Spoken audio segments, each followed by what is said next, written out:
Bonsoir à tous, bienvenue sur Océanos et les différents médias du groupe Namedia. Merci de votre fidélité. Nous sommes à Fort-de-France pour l'arrivée de cette 15e édition de la Transat Jacques Vabre.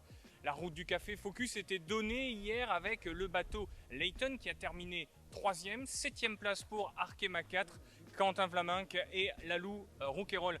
Quentin, bonjour, satisfait de cette performance? Bonjour.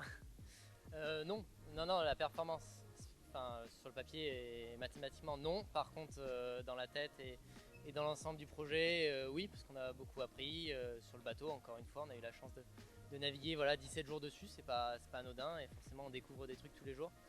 J'ai eu la chance de naviguer 17 jours avec Lalou, c'est pas donné à tout le monde non plus. Et donc une formation au quotidien et le programme continue, il y a encore d'autres belles courses qui vont suivre et voilà, c'était une belle expérience, on a beaucoup appris, on aurait aimé faire mieux sportivement, on avait les moyens pour, sauf que il y a plein de petits détails, ça reste de la course et le moindre petit truc, le moindre petit grain de sable fait que tu peux pas marcher, tu peux pas gagner, donc voilà, c'est le jeu. Après il faut regarder le bon côté des choses et je pense qu'avec Lalou on a beaucoup appris sur ce bateau, sur nous-mêmes encore, et puis voilà. Lalou, un premier mot sur ce résultat? Oui, mais très clairement, le résultat est décevant. Le résultat n'est pas à la hauteur de ce qu'on attendait. Donc, sur cette course, on attendait du vent, on a eu de la pétole, on attendait du reaching fort. On a dû avoir, je crois, deux journées de reaching. Et encore, je crois que sur les 17 jours, je ne suis même pas sûr qu'on ait eu les 2 journées. Donc, on a eu sinon du VMG, donc du portant mou tout le long. Et on avait typé le bateau donc, pour la brise. On a eu finalement donc, que des conditions assez light. Donc effectivement un peu déçu donc, de la performance sportive, mais par contre il y avait plein d'autres projets, il y a d'autres sujets en fait sur cette transat, d'autres sujets peut-être pour moi donc plus personnels, mais aussi pour Quentin qu'on venait chercher et je pense que c'est là où réside peut-être notre victoire et notre persévérance.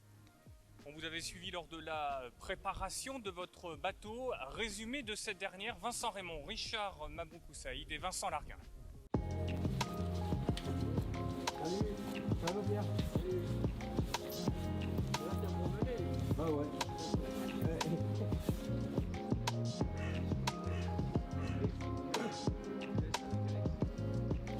On a fait juste un petit briefing pour...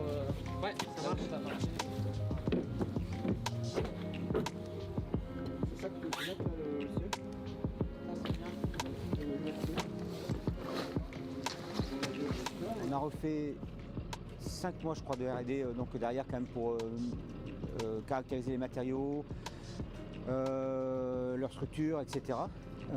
Mais c'est suite à cette pièce-là qu'on s'est dit, punaise, on peut construire donc un bateau avec ces matériaux, et donc un bateau qui soit un bateau de compétition donc à équité avec un bateau donc thermodur et qui soit 100% cyclable.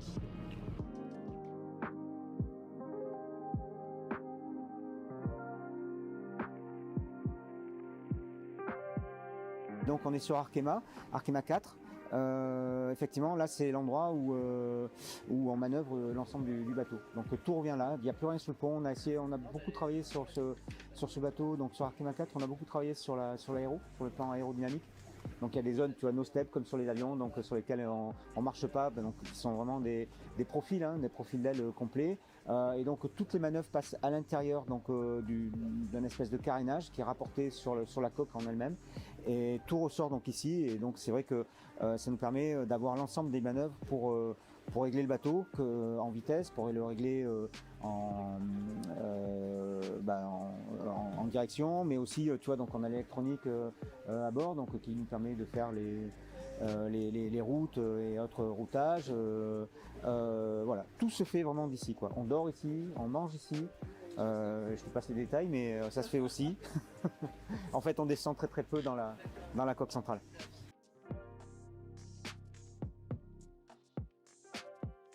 En voile, quand tu fais un choix, peut-être que pendant une journée il va pas être bon, mais voilà, faut attendre, c'est un peu comme aux échecs.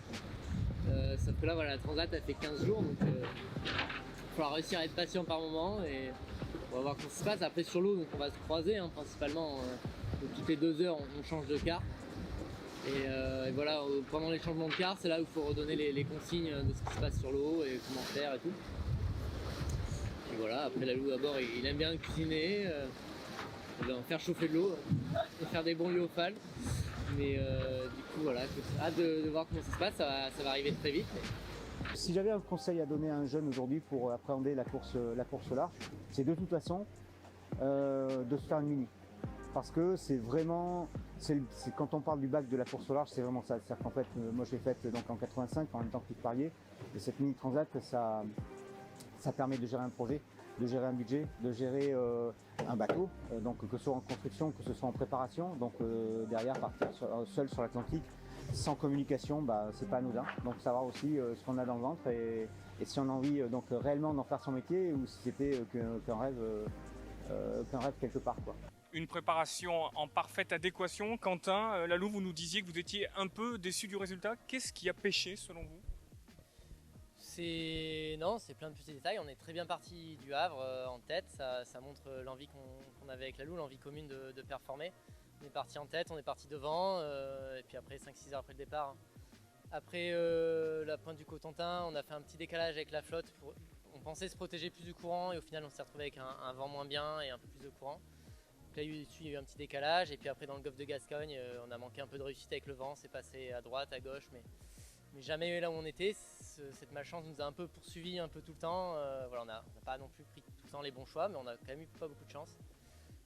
Voilà, c'est plein de petits détails et à côté derrière les 7 bateaux sont performants, les 7 bateaux peuvent gagner. Donc eux ils lâchent rien et celui qui a de la réussite à côté, tu le vois plus, quoi. Donc une fois que tu es derrière, après tu es obligé de prendre un peu plus de risques par moment et forcément dès que tu prends des risques il y a des chances que ça passe ou que ça passe pas. Donc voilà, après on a manqué un peu de réussite. Et en tout cas on a toujours fait en sorte de faire avancer le bateau au maximum. Nous on a un pourcentage à bord, voilà, de vitesse cible et par rapport aux conditions qu'on avait on était toujours à fond. Donc là-dessus il n'y avait pas de doute, ça ne remet pas en cause l'engagement qu'on a eu avec Lalou à bord et ça c'est le principal, quoi. Non, stratégiquement on a pris peut-être une mauvaise option dès le départ, ou en tous les cas une option qui n'était peut-être pas assez mûrie pas dès le départ, mais en tous les cas dans le golfe de Gascogne où on est parti un peu à l'ouest et donc derrière on s'est laissé très vite enfermer dans des zones de pétole, donc de sans vent plus fortes que ce qu'il y a eu à l'est. Donc on sort un peu en retard, donc déjà au niveau du Cap Finistère. Au Cap Finistère on est avec Layton et puis peu de temps après on a des problèmes techniques qui nous bloquent, qui nous empêchent d'exploiter le bateau, donc notamment sur une nuit où on est sans pilote et sans instrument. Donc ce type de machine sans instrument et sans pilote c'est compliqué à gérer, hein. Donc voilà, donc très clairement on perd du temps donc à ce moment-là et derrière la course n'a fait que repartir par devant. Donc on n'a jamais pu avoir donc l'élastique qu'on escomptait.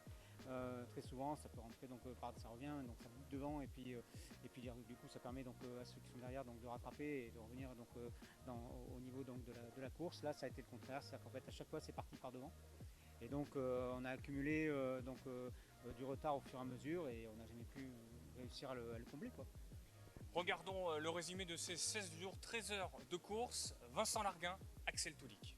Ils sont là, 17 jours après avoir quitté le port du Havre et après de multiples péripéties, le Girondin Lalou Rouquayrol et le Landais Quentin Vlaminck sont arrivés dans la baie de Fort-de-France hier et ont bouclé cette transat Jacques Vabre. 7ème, ce n'est évidemment pas le résultat qu'attendaient les deux skippers de l'Arkema 4, mais on le sait, en voile, on dépend de plein de facteurs et toutes les étoiles n'ont pas été alignées pour Quentin et Lalou au long de ces 2 semaines et demie de course. C'était pourtant bien parti pour les deux hommes qui avaient pris le meilleur sur leurs concurrents dans la Manche, mais dès les côtes bretonnes arrivées, les skippers de l'Arkema 4 ont commencé à manquer de vent, et cette pénurie de vent va durer quelques jours, et alors qu'ils sont bloqués dans le golfe de Gascogne, les autres Ocean 50 ont plus de chance avec Éole, et les néo-aquitains prennent du retard. Pour rattraper son retard en voile, une seule solution, prendre des risques, ce que vont faire Quentin Vlaminck et Lalou Rouquayrol, mais ceux-ci ne vont pas payer. Premier souci au large du Cap Vert lorsqu'Arkema 4 casse son scellé moteur, puis au large du Brésil après avoir passé le point de passage obligatoire à Fernando de Noronha. En moins de 24 heures, Lalou Rouquayrol et Quentin Vlaminck vont perdre leur pilote et casser leur génaqueur. Ce souci technique va les forcer à s'arrêter quelques heures, et après ça le trou est fait au classement. Jusqu'à la fin, l'Arkema 4 n'aura jamais le vent nécessaire pour faire leur retard. Ils terminent donc 7ème de cette transat Jacques Vabre. Mais pas le temps de s'attrister pour autant, les deux hommes sont déjà prêts à repartir s'entraîner pour les prochaines échéances à bord de l'Ocean 50, qui arrivent très bientôt. La 7e place donc de cette catégorie des Ocean 50 sur 7 bateaux. Vous parliez de la déception du résultat. Quels sont à présent vos objectifs pour les mois à venir, pour l'année prochaine? Donc une saison l'année prochaine qui va être à la fois sur le Pro Sailing Tour et à la fois sur du solitaire avec la Route du Rhum. Donc voilà, on a beaucoup appris là sur cette transat avec la Lou. On a des pistes de travail pour cet hiver, donc déjà ça c'est rassurant déjà d'avoir des pistes et des idées, sinon ce serait un peu dommage. Et puis voilà, donc le programme va quand même vite s'enchaîner. Et content d'être arrivé aujourd'hui et voilà, on va vite pouvoir tourner la page, comprendre de nos erreurs et rebondir, quoi. Vous allez continuer au sein de votre atelier que l'on a eu la chance de visiter. C'est le grand chantier de 2022? Oh non, parce qu'en fait on a d'autres chantiers, mais enfin en tous les cas en cours, puisqu'il y a aussi un classe 40 qui est en cours de construction pour la prochaine route du Rhum avec Eni Piperol, donc au niveau de l'écurie. Donc il y a un chantier évidemment donc, pour Arkema 4 qui est prévu donc, cet hiver, un chantier qui va être condensé parce qu'on va remettre à l'eau donc, suffisamment tôt pour pouvoir donc, continuer à naviguer.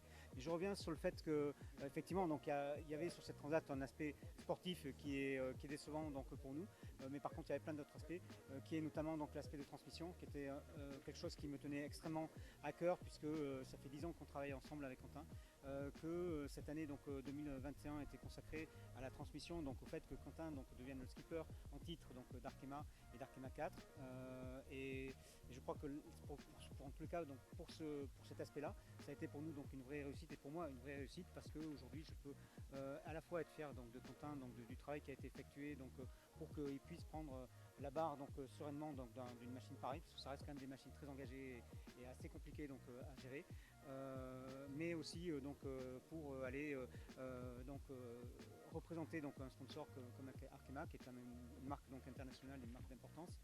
Donc voilà, donc aujourd'hui c'est ça que Quentin a peut-être prouvé donc, et c'est donc tout au long de cette saison bien sûr, mais 2021, mais aussi donc, au cours de cette transat, c'est qu'il avait la maturité pour pouvoir donc affronter ben voilà, des choses drôles et puis des choses un peu moins drôles. Donc des résultats donc, qui peuvent être effectivement des résultats sportifs qui peuvent être un peu décevants, mais donc des résultats donc, liés donc, à l'appréhension donc, de cette machine qui est toute neuve, hein, donc, dans laquelle on a encore énormément donc, de choses à apprendre, pour laquelle on a énormément de choses à apprendre. Donc voilà, que Quentin donc, aujourd'hui est soit à la place à laquelle on a la prétention donc, de l'avoir mis donc, et en tous les cas donc, de le former donc, depuis 10 ans. Donc c'est un bon choix. Bah, je crois. En tous les cas pour moi c'est un très bon choix. La Lou n'a pas été trop dure durant cette traversée? Non, bah, de toute façon après le but c'est de travailler en équipe, voilà, on est deux sur le bateau, voilà. On avait la même envie, c'était d'arriver le plus vite possible de l'autre côté, sinon on ne serait pas parti sur ce type de catégorie. Et voilà, ça demande un engagement qui est commun et on l'avait tous les deux, tout s'est super bien passé, toutes les manœuvres se sont bien déroulées, la vie à bord commune super bien passée, il a plus cuisiné que moi j'avoue.